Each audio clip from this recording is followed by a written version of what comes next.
Thank you so much for coming today. We at the Saratoga Springs Public Library are very pleased to have Douglas Carr Cunningham with us to talk about his research about his family history. Douglas spent many years as a U.S. Navy photographer and photojournalist.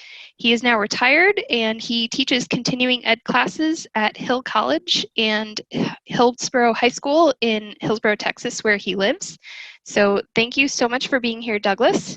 Go ahead and take it away. Thank you very much.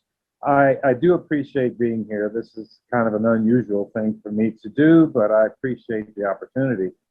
I want to say that 1 foot in power, 1 foot in slavery. I put this together as a dedication to my mother, actually to my parents and my grandparents, but to my mother in particular because she had already started research, and I'm not sure how she accomplished it because her search process. I want to show you a picture of my mother when she was 16. There we go. And you can see that just fine. She was 16, she was beautiful, she was happy. That's a happy face. My mother was actually quite accomplished. She was beautiful, strong, brave, and very, very, very strong-willed. She was multi-talented, multifaceted, and she was not defined in any one category simply by the way you could see how she looked. So she couldn't be defined in any one category. She often designed and created her own clothes. She knitted and crocheted clothes. She made clothes for her granddaughters.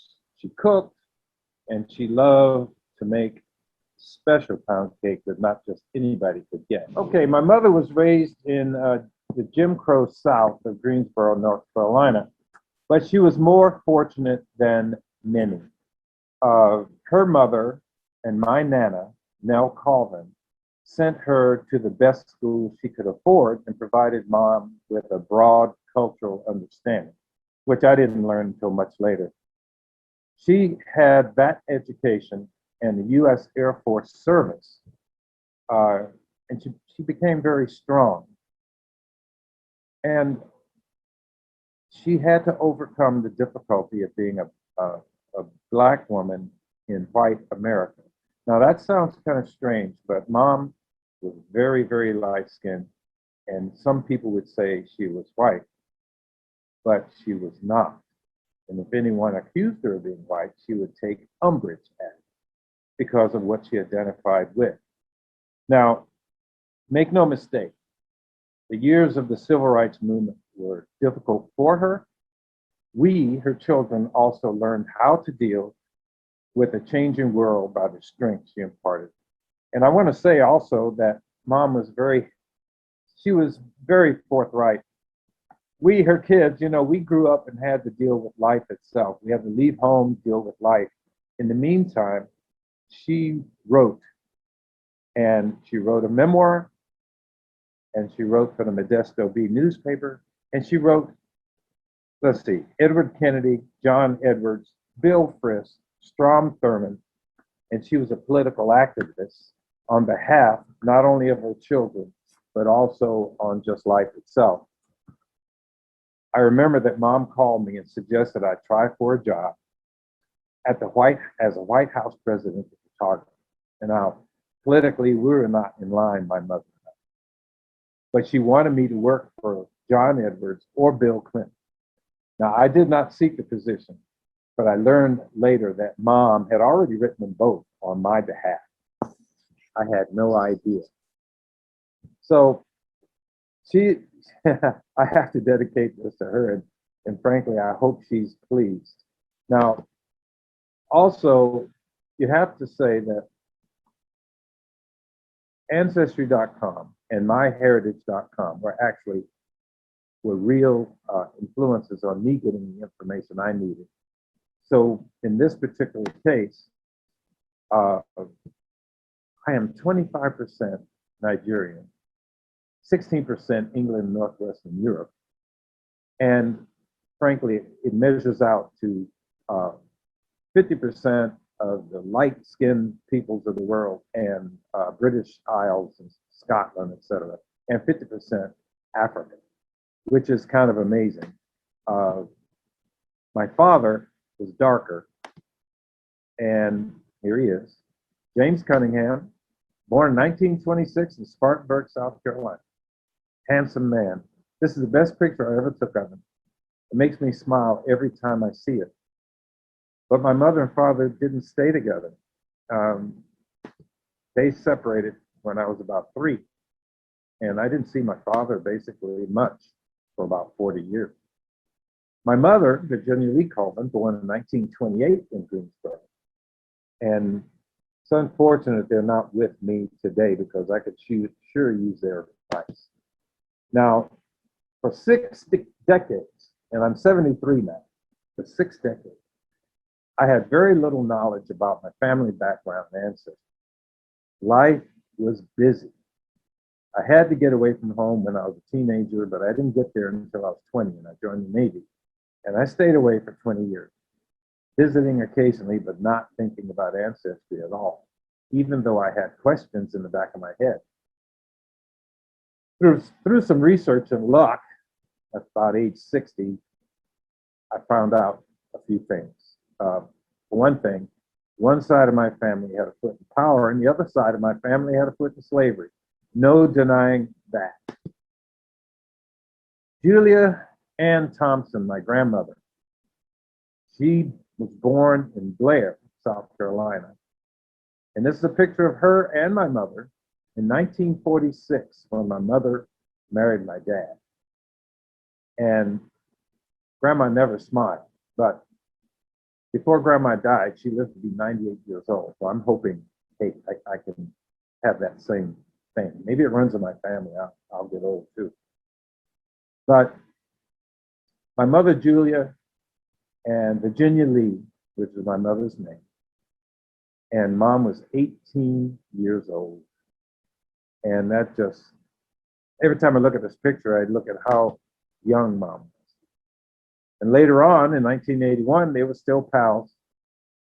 And Grandma Julia, she comes from the Thompson family, which I've learned more about, and I'll go into that in a minute. But she was descended from post-Civil War Reconstruction in South Carolina, and I didn't know that until I was past 50. Mom, Virginia Lee, did not know her lineage before she died, but she's trying to find it out. She had so many questions as she grew up, but I discovered that her paternal relatives go back to 1832 to the Confederate States of America and the British Isles. And I guess that's where I get my 50% of the British Isles and Scotland. Dad was James, and this, I took this picture back in 2011. He had a heart condition and eventually passed from it. Dad never knew his father. See, my mother, as it turns out, never knew her father, and Dad never knew his father. And it sort of shakes me up a little bit because he did know his father's name, and the father's name was Jesse, but he never knew the man. And the man evidently never knew him. Now, Blair, South Carolina, I got to talk about this a little bit because this is where my grandmother grew up. There are certain things that I don't know if I'll find out, but because most people are passed on now. But Blair, South Carolina was a cotton warehouse stop for the railroad. The railroad went to Blair, picked up the cotton, took it wherever it had to go. And Grandma worked at Blair in the cotton warehouse at the age of 14. And if you take a look at my little map here, Winnsboro, South Carolina is north of Columbia, and then Blair is way over to the side near the Broad River. Always claimed that she swam the Broad River. And of course, I didn't know what she was talking about. Population today of this little town is only 2,000 people. And most of it, Thompson family, from Bun and Nancy Thompson. That's my grandmother's family name. And they were sharecroppers. Bun Thompson is lauded today as a founding person in Fairfield County, where Blair is located. He was the first black man to own land in Fairfield County, and his wife Nancy was a midwife. Now this is Bun right over here, and this is Nancy. It turns out that it seems as though Nancy was very gentle and Bun was very determined to make things happen. My grandmother's descended from this couple. He had about 12, well, she had 12 kids. My grandmother was one of them. So here's my grandmother again from the Thompson family. She never smiles for a picture. Even when I took a picture, she hardly ever smiled. She smiled only when she was in private. But this picture was taken in the 1960s, and she had been working as a domestic her whole life because she could not read or write. But she learned to do things. I mean, she bought herself a car in the 60s and drove it, learned how to pass a driver's license. She was so tough-minded that she got married once, but she never talked about it, never got married again, and she never said who the guy was. So when her name became Julia Rice, I never knew who it was. It's one of those mysteries that I may or may not find out. So through Ancestry, I met some cousins in the Cunningham family, and we're going to a Cunningham reunion later this year. And I'm thrilled to go, thrilled to go. But this is Jesse Cunningham. This is the picture they have. My poor dad, never knew him. Jesse and Dad never met. And I'm just thrilled that through my cousins that I met, through Ancestry, that I'm able to get this photograph, the only photograph I have of my grandfather. Now, the power part. Now, back in Blair, you can be sure that many of the black settlers there through Reconstruction were once slaves or once associated with slaves. There's no mention in my family that anybody was free, which means they were slaves. Can't put it any other way. The secret power of the family was revealed only in the last couple of months. Robert Lee Doughton was a U.S. congressman from 1914 approximately till the 1950s, I believe. He died in 1954. But this is 93 years. And after looking it all up and actually making contact with Doughton relatives, for sure, most of them are gone. But their descendants are around and there are stories. It turns out that my mother was on the trail of her father. And her father comes from the Doughton family.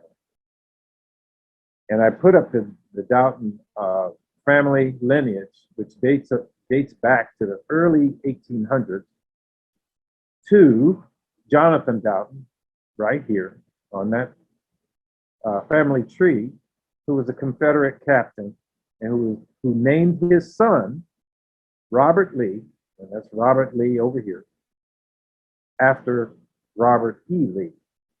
And this is, I wouldn't say this is a shock, but I will say it's a doggone surprise. Oh, it's a doggone surprise. My mother did not know this. I found it out. And Robert Lee Doughton had sons. He had two sons, James and Claude Thomas. This is the Doughton family, the way they are seen a long time ago. Here's Robert Lee right here. And I have the names of all of them, but at the moment, they're not extremely relevant. But let's see, let me go on. I want to tell you that this is kind of interesting because America is set up this way in many ways. Some people just don't know their history, and under those circumstances, if you learn your history, then you know that you're connected to other people. So let me go to another slide here. Oh, I'm going back too far, and let's keep going. Here we go. Oh, Grandma, my father James Doughton. Yeah, here we go. And the Doughton family, and oh, I keep going in a different direction here. You might say that I'm nervous. Ah, Jesse Cunningham. I missed this one. Grandpa Jesse, that's what I call him. I have an anecdote about this. My brother named his firstborn son Jesse, about 40 years ago. And somehow or another, Jesse is my grandfather's name. And I asked spiritually, I said, how did that happen? How did that happen? He named his son Jesse after grandfather that he didn't know existed.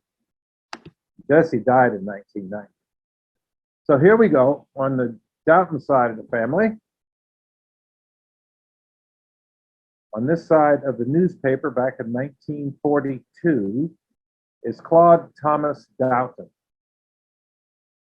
Circumstantial evidence pointing to Doughton and Laurel Springs. My mother first thought, according to what she has expressed in her memoirs, she sort of thought somewhere in the Doughton family was her father. And it turns out that it was Claude Thomas. That is an amazing thing. Claude Thomas was 26 years old, living in the Doughton home. Esther Ferguson, my mother's real mother, not Nell Coven. And that's the thing that surprised. That Esther Ferguson, they called her Leslie, became pregnant with Claude Thomas' child. And she named that child Virginia Lee. And Virginia Lee's name became Colvin when she was adopted. And this is this picture is a endearing picture of my mother in the 1930s. I will tell you, I did not know Esther Ferguson. I met her only once when I was a teenager, and I did not know the meaning of meeting her. I really didn't, because my mother was not forthcoming. My mother didn't realize that she was adopted until she was 19 and she was getting married to my dad. So under those circumstances, things got really mysterious. In the old days, adoption might have been considered shameful. There are certain secrets they kept. We don't know who did who and what did what, so we're going to keep it quiet. We don't want anybody to know. So my mother didn't find out until she was 19 and had just married my father. And frankly, she was disturbed by it. Okay, let's see if I can get this slide correct here. This is the only picture I have of Claude Thomas. I've been looking for better pictures. He wound up being a sheriff in Wilkes County, North Carolina.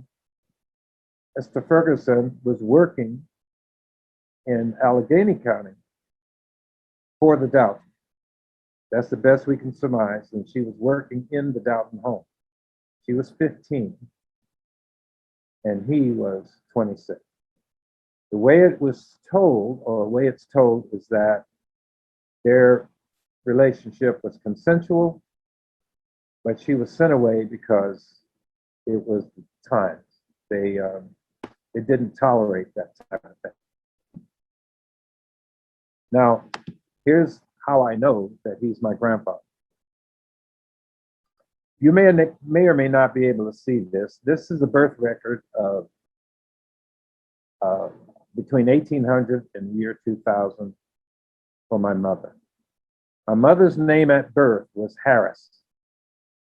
Esther Leslie named her Harris. Her name was Virginia Lee Harris, after Claude Harris.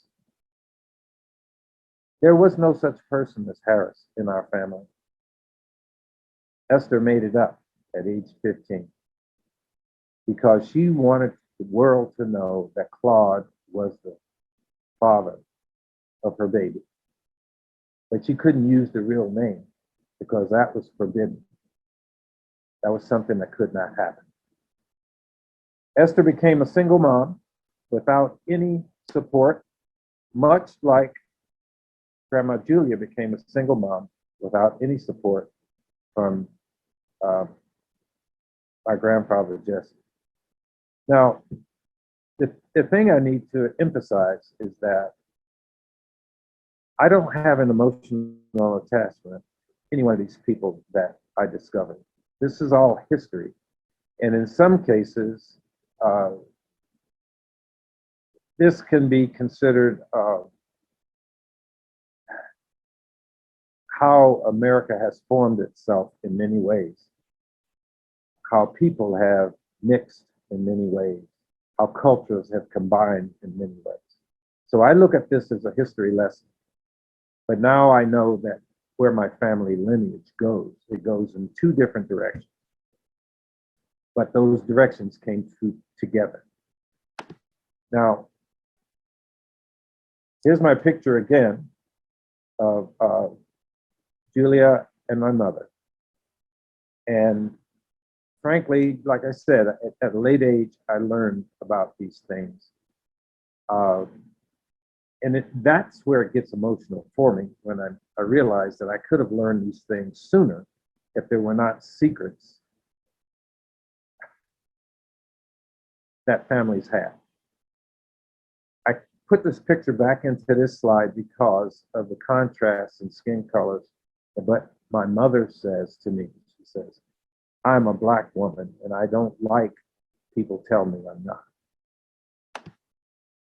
Now, so we look at this and we have the Thompson Cunningham families also dating back before Reconstruction, but the records are rare.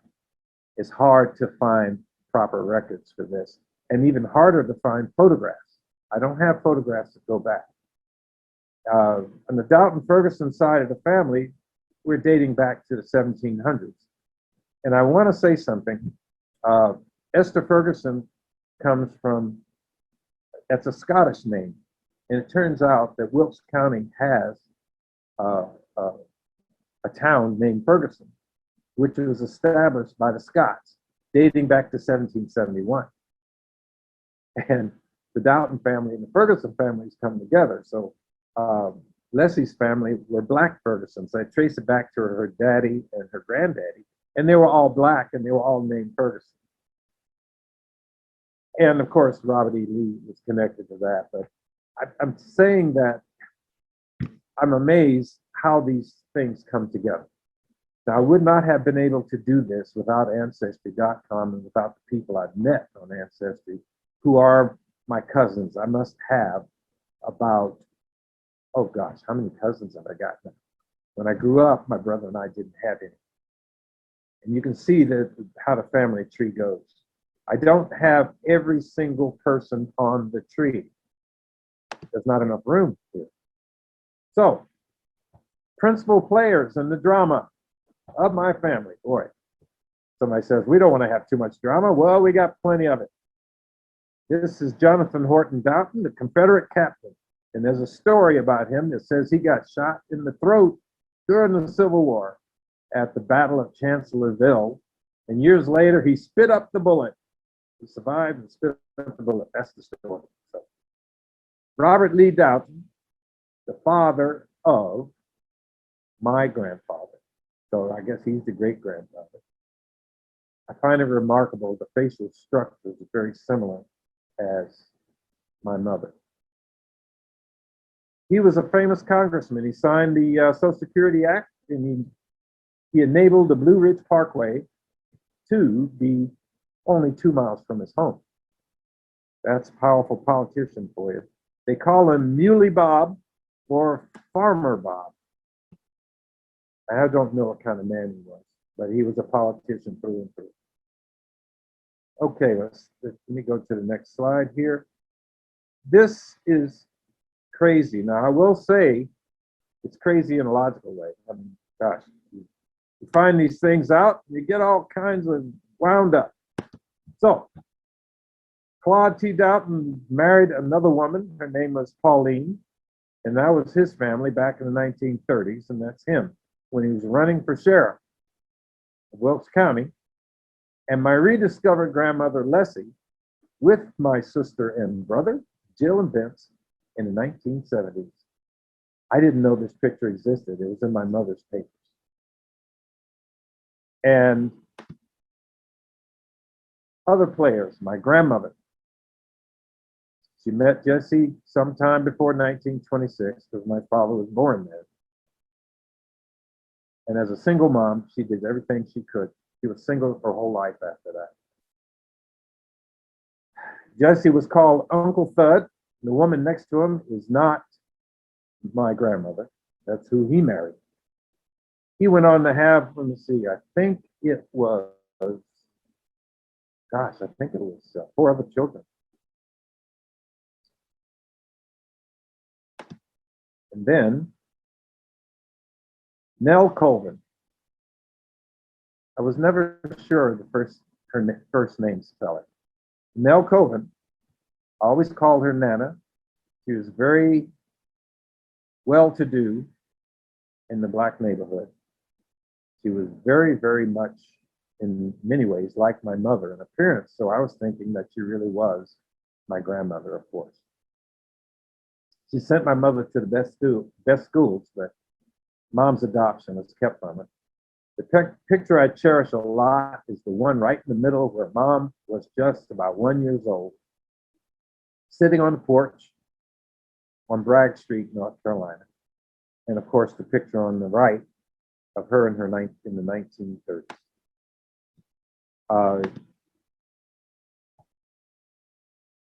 Here on the left is Ginger Lee. Now they called her Ginger Lee. Well, she was born with very light hair, hazel eyes. She was between blonde and redhead when she was born. And they called her Ginger Lee, and she was with Douglas Carr Colvin, whom I'm named for. My mother named me Douglas Carr after Douglas Carr Colvin. He died the year I was born. And this torn picture was my mother with my brother and I. That's Michael in the middle. I'm the better looking one. Hey. And mom, when she was only about 19. Mom was only 19. Now, that's really the story. It's not over because I still have more things to do. I have more things to look up, and I think I want to finish my mother's memoirs for her. She wrote her memoirs up through 1942 from what she could remember as a child. I want to add to that what I've learned. Thing is, I hope I'm up to it because my mother really was a good writer. And I want to tell you that I think it's important that in America, what we do is consider this type of lineage, this type of history is not rare. It's just that people don't regard it today as much as they should. Otherwise, they realize that we're all connected one way or another. Doesn't mean we have to love everything, but it doesn't mean we have to hate it either. I have beautiful daughters, and each one, and I like to think that they appreciate the family background. So you might say I have a rainbow family, so it's all different things. As an anecdote, I want to say that 2 of my daughters from my previous marriage are connected to Abraham Lincoln's mother, and also connected to the founding of the country through Plymouth Rock, Colonel William Brad. That is a lineage that I'm not part of, but that's what they have, and then they have additional to what I just discovered. So it's kind of interesting. You grow up without any knowledge at all, and then all of a sudden you say, "Ooh, hey, I just learned something. Ooh, hey, I just learned something." It keeps happening over and over again once you make the connections. It's unfortunate that some people can't make that connection or won't try. But I do suggest ancestry.com as a starting point, and I suggest myheritage.com as another starting point. And of course, ask your people before they pass on. Form relationships with those older than you in your family and let them talk. And there you go. I think that's what I have to say. Douglas, thank you so much. That was so interesting, and you obviously have so much passion for it. Thank you so much for sharing your story.